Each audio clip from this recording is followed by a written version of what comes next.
Hello everyone and welcome back to the FullTilt podcast. Today we're going to be talking about the F1 Azerbaijan race reaction essentially. What a race it was and what a qualifying as well. I watched the race and watched the extended highlights afterwards as well because I'm a bit of a loser. I must admit. But anyways, qualifying. What a qualifying that was. I think there was a total of 6 red flags, which is a record-breaking qualifying.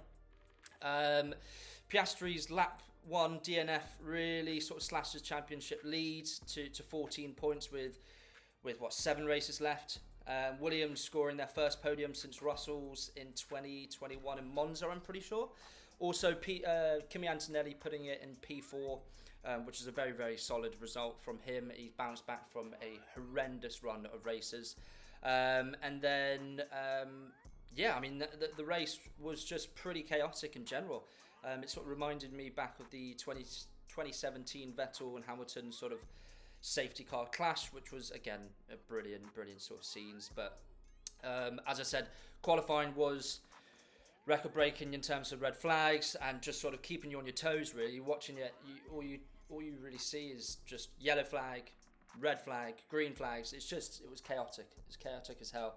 The wind really made it quite tricky for the drivers, essentially. But it was really, really exciting. I think Pirelli came out with the C6 soft tyres, which sort of hindered people's sort of performance here and there.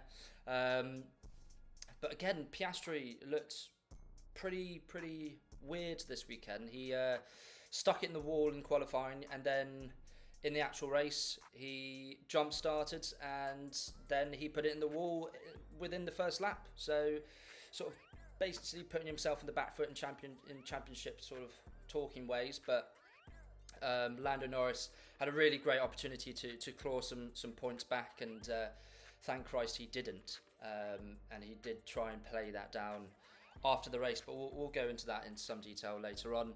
But talking about qualifying again, in Q1, Hulkenberg went out, Behrman, Gasly, Ocon, and another driver I can't really remember, but it was probably Colapinto actually. I think he stuck it in the wall.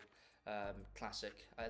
Alpine have got to buck up their ideas when it comes to driver selections for 2026. I think they've really got to take a hard look at themselves and realise that Colapinto isn't the driver for them. I think Pierre Gasly is very underrated, but Colapinto, he's quite crash prone, which isn't great when you're trying to build a team, a solid midfield team, and I think looking at the points now, they're actually plumb last on 20, which is not great for the French team. Qualifying 2, I think Hamilton got knocked out, and then it was just a weird one, really. I think a lot of people were put off by the wind, and again just couldn't really perform to the highest level, essentially. Which again made it very, very interesting when it was Q3 because, as I said earlier, Verstappen got a pole, Sainz qualified in P2 and Lawson in P3, which is an absolutely phenomenal qualifying session for the Racing Bulls. I think Hazard again qualified P4, P6, I can't really remember, but it was brilliant. Again, Mercedes had a pretty strong qualifying, despite George Russell being pretty much ill for the entire week. That was great for them. Ferrari, I don't know what's going on there. I think they are the champions of practice. They looked absolutely phenomenal in practice 1, 2, and a little bit of 3.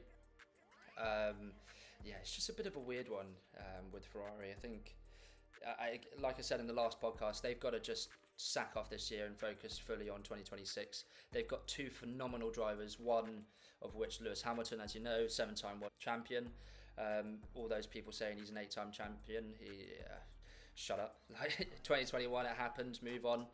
Leclerc again is a very, very solid driver. I think he is a little bit prone to pushing it a bit too much and then putting it in the wall a bit too often, but again I think he is just a championship caliber driver. Like George Russell, and I hate to admit it, like Lando Norris, but I think Lando again is very prone to cocking up. He doesn't like pressure, which is fair. But if you want to be a world champion, you've got to deliver under high pressure situations, and that's what Max Verstappen is doing at the moment, and that's what Oscar Piastri has been doing up until late, up until yesterday's race. Essentially, he stuck it in the wall and really screwed himself over for the championship. But again, there's still 7 or 8 races left. There's a lot of points up on offer, and I don't know if Max Verstappen is back in the championship sort of run. I don't think so. He's still 60, 70 odd points off Piastri. I mean, it would be absolutely phenomenal if Max can claw a few points back and make it quite interesting for us fans in general. But all in all, qualifying, yeah, it was a very interesting one. It was 2 hours of chaos, which is very long for a qualifying session.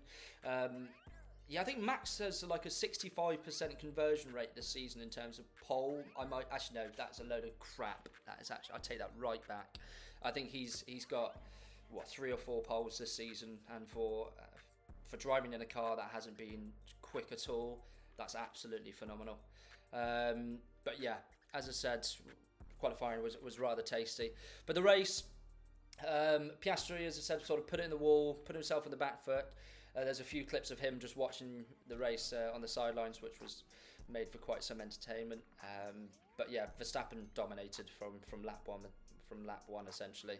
There was 51 laps, no safety car, which is the first since 2020. I think Perez won that race as well. All in all, it was a one-stop strategy for all teams. I think Ocon actually went like 40-50 laps on one tyre, which was the hard.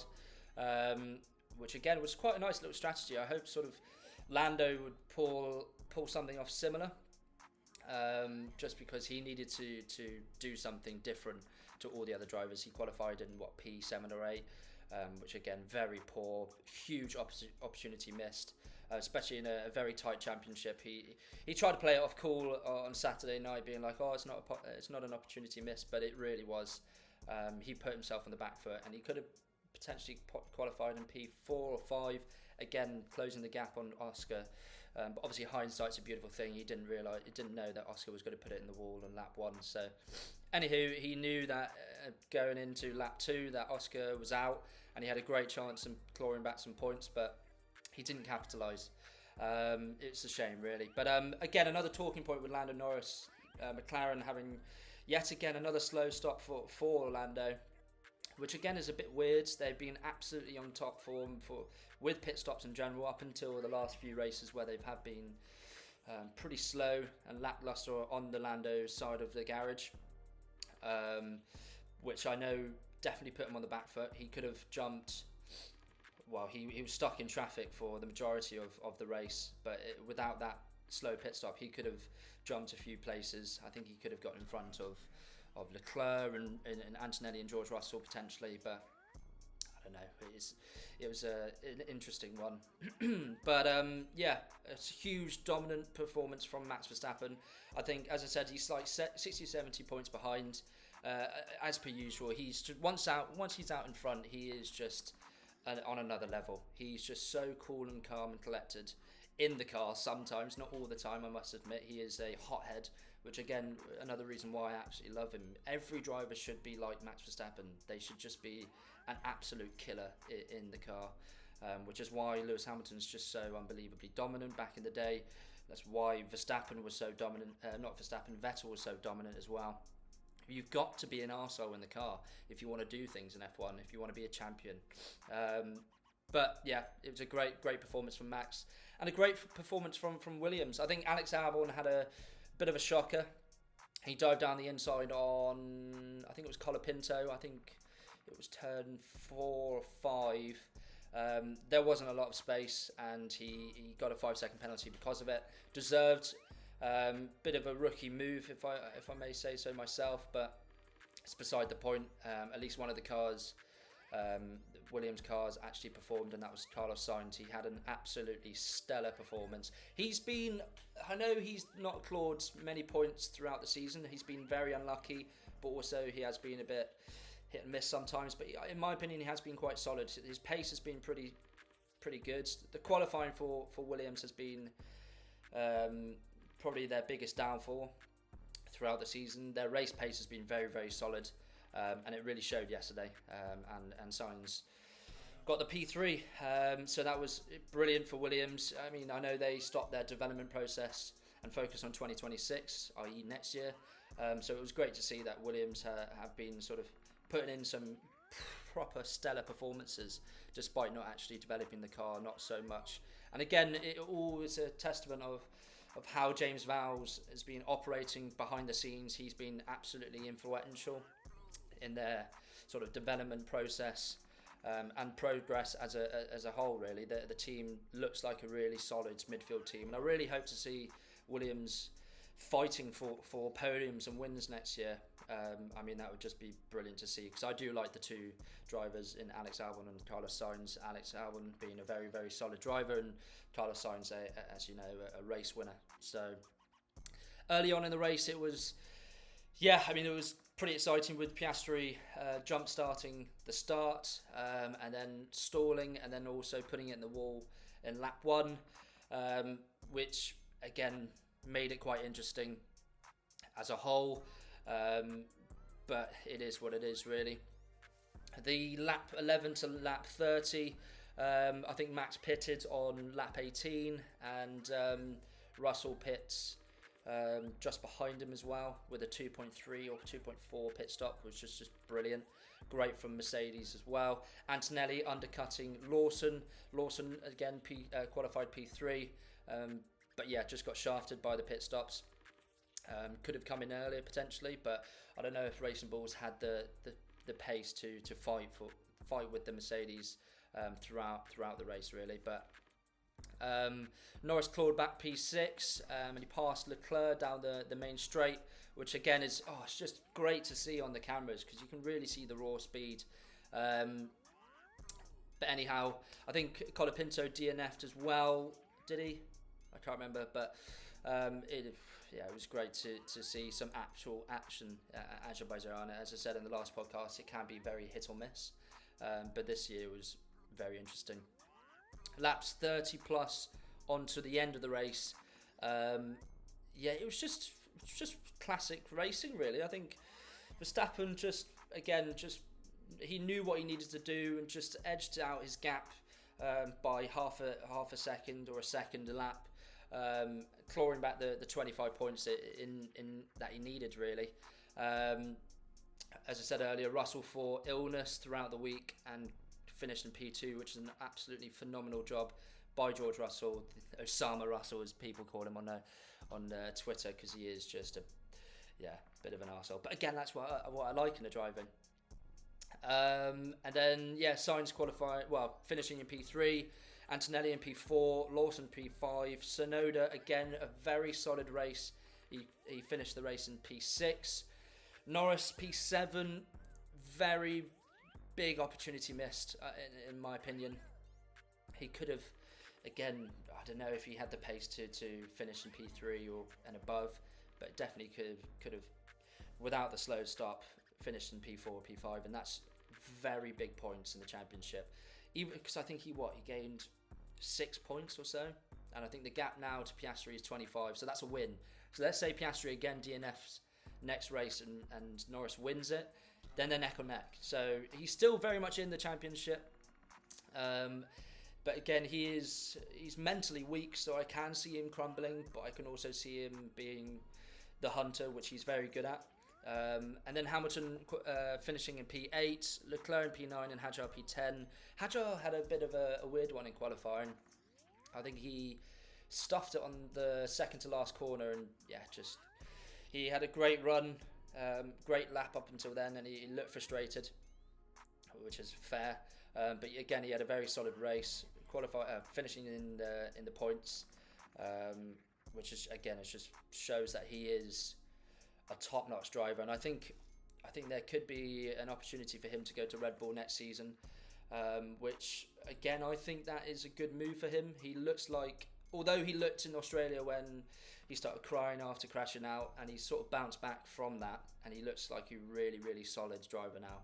I know he got a podium a few races ago, but Hadjar is a one to watch for the future. Same with Bortoleto. I think Bortoleto's gone very under the radar. I'm going to do a video on him in the future because he has been phenomenal. If he was English, people would be talking about him as if he was the next sort of champion in waiting, essentially. But because he's Brazilian, nobody really cares. But I think Bortoleto has been phenomenal throughout the season. But I digress. I think the podium for Williams and the podium for Sainz is a testament of, again, how Williams has been throughout the season. And as I said earlier, I hope this sort of carries on into next season. But the races coming up, I think it's going to be a bit of an interesting one, especially McLaren. They have had the pace in general. They have been the best car throughout the season, but I think with recent performances from Verstappen and Red Bull, I think it's going to be very, very interesting the next few races. I think if Verstappen can claw a few more points back, a few more wins, I think it really opens the door for a bit more arseholeness from Verstappen. I think is probably the best way to put it. I think if he can get his elbows out, which he always does in every situation, I think it's going to be very interesting for Oscar and Lando.